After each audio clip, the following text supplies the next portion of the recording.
Hirsch, this is our second time to talk about emotions. Last time we talked about anger. But when I think about it, we've actually talked about emotions at other times too, because fear is an emotion, and we've talked about fear a few times. Yeah. Yeah, we've talked about fear. I mean, emotion covers a lot. I think that we've what do we want to focus on this session that we think I could be. want to talk about the fact that sales is feelings. You see, we buy a feeling. And when you make up your mind to purchase an intangible, such as coaching services, you're buying that person and you're buying the feeling that you get in relationship to that individual. So, hence, even though we don't want to identify, I mean, we think of feelings as being, messy. We talked about that a little bit, right? Nonetheless, this is really the glue that will connect you to the right prospects. Yeah. And we're buying, a lot of people think of buying as the emotion at the time of buying. In other words, it's an emotional buy, but they don't talk about you're buying into the temperament of the client and the service provider. You're buying into one another's temperament. And that's something that's important to see. And I think we see it when people are selling to us. We see it very clearly. We see if someone gets agitated, if we're resisting or we're offering objections, how do they handle objections? How do they handle, money, stuff like is uncomfortable topics or comfortable topics. So I think the temperament that we're both embracing ourselves and Mhm, showing ourselves and that we're looking for in that mhm. prospect is really important. I love the fact that you use that word temperament. It's interesting because when Hippocrates, back in 400 whatever BCE, when he talked about the four personality types, he called them temperaments. And he actually the Greek words label these temperaments, although he was actually treating people more physically than he was necessarily psychologically, but he recognized the fact that they go together, that there is a temperament that we display. And so, hence, when we are making that purchasing decision, there needs to be a comfortability with the other person's temperament or emotions. Yeah. Um, I was just in grade school when Hippocrates was You're teaching, not that old. uh, but um, but yeah, but what did you mean when you said that he was thinking physically? He Well, was because thinking. he was a medical doctor, he was treating people for ailments. However, he recognized that there is a psychological component to every ailment and that he looked at the person more holistically than we do today. I mean, today, when you go to a doctor, by and large, and I'm talking about Western medicine, I mean, your eyes are separated from your throat is separated from your elbow. I mean, it's like none of these things go together. Yeah, yeah, And yet, a lot of spiritual traditions really argue that the mind is the most powerful organ. In fact, it's not even an organ in the body. It's not the same as your brain, but the mind is really what keeps you well or makes you sick. yeah, yeah. I'm thinking about emotion from the point of view of conflicting emotions and conflicting character types, personality types. Say more about that, would you? Well, because I think we have, different personality types that play into our buyer persona, our seller persona, and they're not always working in conjunction with one another. And so that happens. We see a prospect and we say, oh, they're a very practical person, but they also have a smidge of decisiveness. They like to be Mhm. decisive. So, but they're cautious, or they're pragmatic, but they're heart-centered and emotional. So I sometimes find myself trying to figure out, even knowing a little bit about these types and knowing a little bit about these personality traits. I'm and people will tell you, people will say to you, listen, I may appear such and such, but I'm really this.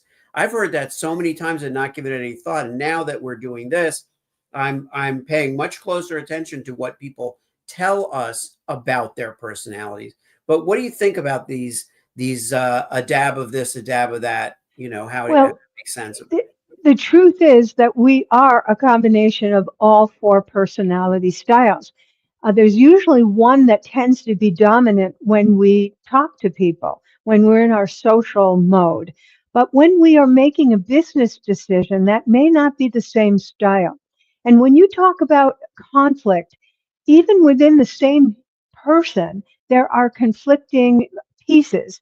So that person who is quick and decisive on a business decision, and by the way, that's me, I'm very quick making business decisions, can take a lot of time on a personal decision.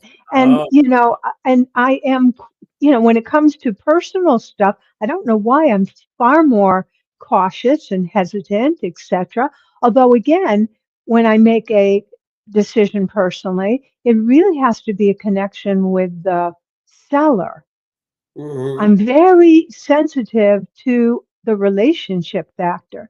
And when I feel that the relationship is missing and the person is not focused on me as an individual, instead on, the money they're about to collect, it turns me off. So it sounds like there are dominant traits. There are Yes, traits that are if something will supersede another, and that part will be consistent. So, in other words, a buyer may be very decisive, but at the same time, the winning emotion or the winning trait is going to be practicality.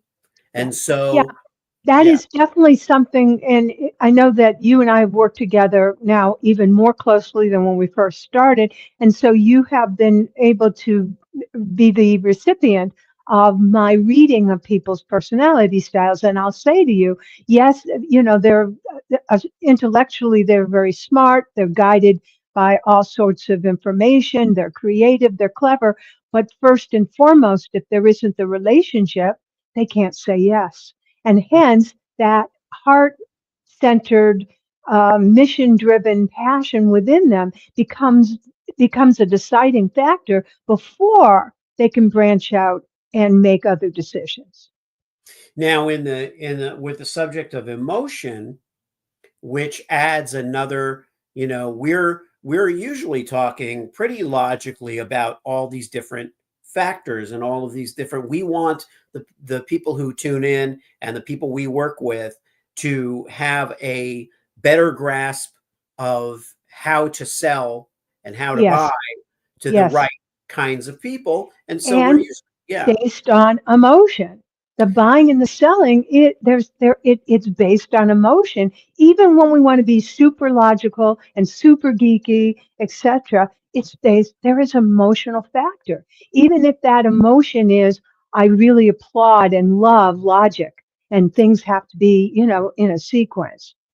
That's a great point because emotion, again, we may be thinking emotional is in itself an yeah, adjective.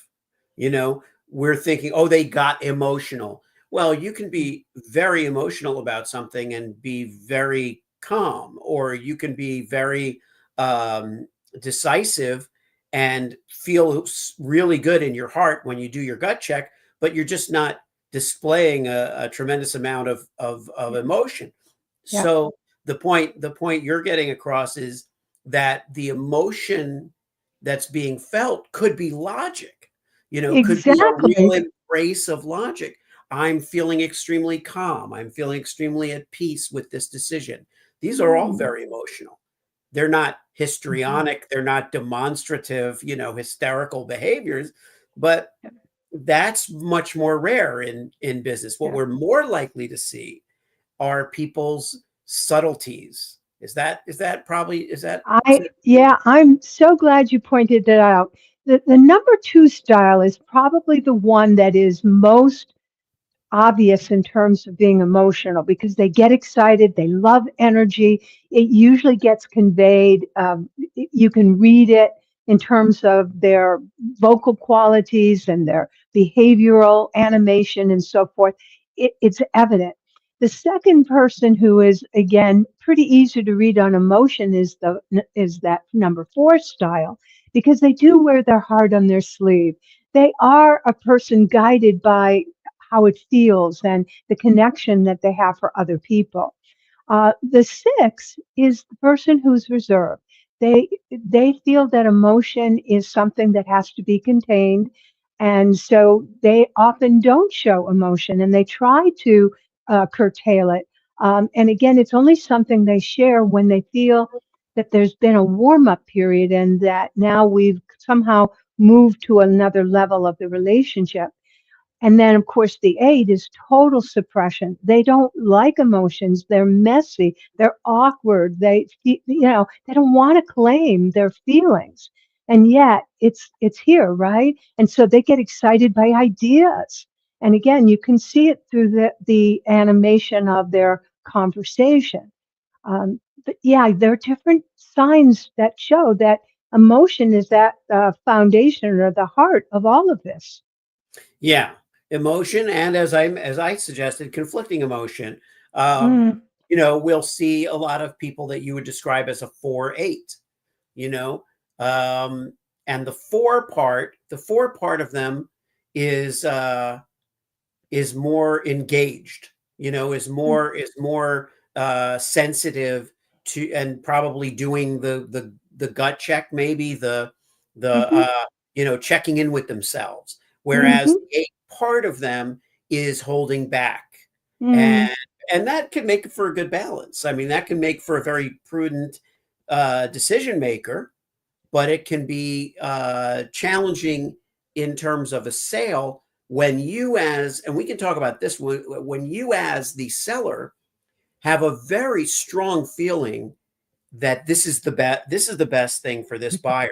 This really, and we talked about this a while ago, like a month or so ago, where someone was really resisting, and it should make no difference to me really how they go, but for some reason I was immediately very attached to a good outcome for this person, and I just felt like, okay, but they have all this going on, and they have this personality type, and they're fearful, and they're shy, and they're this and they're that. So what can you do? You know? Well, of course, what I recommend is actually to be transparent and to share authentically what's going on. Because remember, sales is a feeling, right? So if the person does not connect with what you said, they're probably not the right client, even though you may, like you say, have evaluated, boy, can I help them? And I know exactly what would put them on the right track. But again, we don't know anything. And the best we can do is create authentic relationships, helps people connect to us in that authentic way, and then offer them the opportunity to work together. Yeah, and I'll second that by saying, I should take my own advice as well in these conversations. When I say sell the truth, I mean exactly that. The telling the prospect or the colleague, whoever it may be, the truth about how you feel, even if it's, yes, you should hire me, or you Uh-huh. should do this program, or whatever it is, they will know that you are sincere, Uh-huh. and they will know Mhm. that through their entire correspondence with you, because they've been shown only sincerity, transparency, directness, no games, and all That's of this right. stuff. And then they have come to trust that. And so it's possible that you're presenting them with a win-win. Yes, you hire my firm, and you will get a win, and the firm will Yeah. get a win. And it's Yeah. like, but it's more important for you to do it than it is for us to have you as a client. You know, it's So important as the seller to detach from the outcome. yeah, It's that kind of emotional overload that you need to disconnect. Not right. caring about the individual, not giving your full value of your what you can assess and know and share, but detach from the outcome of whether they say yes. Yeah, That that's where the emotion has to stop. yeah. Anyway, we could talk more about this. Maybe we will next week. We, and again, invite you to tune in to Know and Sell Pointers. This is Dr. Nancy Zayer, the Sales Whisperer. And Hirsch Rappoon, your personal brand builder.